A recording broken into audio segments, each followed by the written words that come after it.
So what exactly is an SFT? This is a broadly misunderstood topic on YouTube, Reddit, and Twitter. And I want to talk about that for a second in light of the new NSCC-2021-10 reg that everybody is poring over and that many people are completely misunderstanding. Thanks for tuning in to the Tony Denaro channel, and let's just start off by clearing one thing up. SFTs are not something new, and this regulation is not creating a new investment device called an SFT. Security financing transactions have been around for a decade or more. In fact, the European Union has regulations already in place for SFTs, as both the European Union and the United States have been looking into them since the financial crisis of 2008.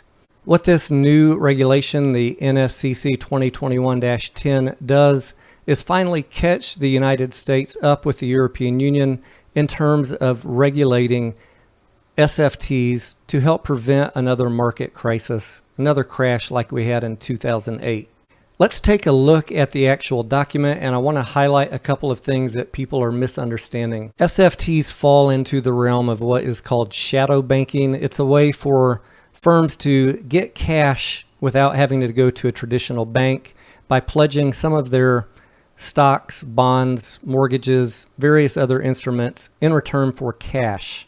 The problem with SFTs is when these transactions are not properly collateralized or when they're re-hypothecated and they keep on getting loaned out over and over. The regulations that the European Union and the United States are trying to put in place are to address some of those problems. Now, if we look directly at the NSCC 2021-10 document, we can read along that SFTs involve the owner of securities transferring those securities temporarily to a borrower, typically a hedge fund.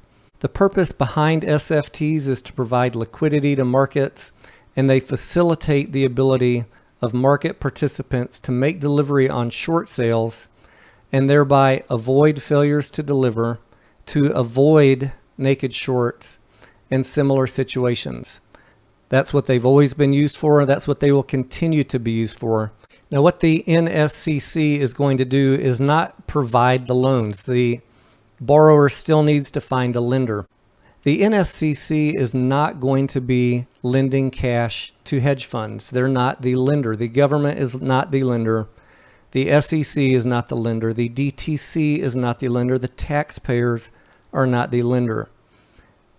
The NSCC will become a legal counterparty to both counterparties, so to the lender and the borrower on this SFT. It's all about accounting and ensuring preservation of the collateral. By clearing through the NSCC, we get out of the world of shadow banking and have these transactions journaled through the NSCC. In addition, the cash collateral requirements of equal or greater than 100% market value of the lent securities eliminate some of the issues of having SFTs which are under collateralized. Each SFT would be collateralized by cash equal to no less than 100% of the market value of the lent securities.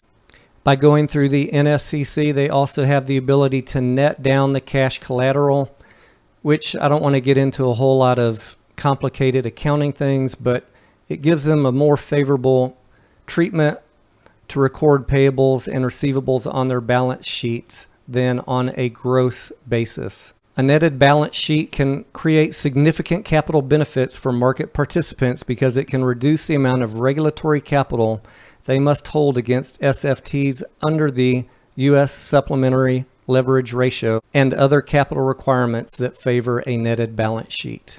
There's a whole other host of issues specific to NSCC 2021-10 that I'm going to get into in subsequent videos this afternoon.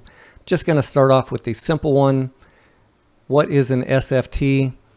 Hopefully this video was helpful to you to understand that a SFT is not something new. The NSCC is not creating anything new, and they are not becoming the lender to hedge funds. If you do me a favor and hit that notification bell so you don't miss the following updates this afternoon, hit the subscribe button and help me get to 100 subscribers by the end of month 1. And like the video, drop me a comment if you have any questions. Thanks for watching.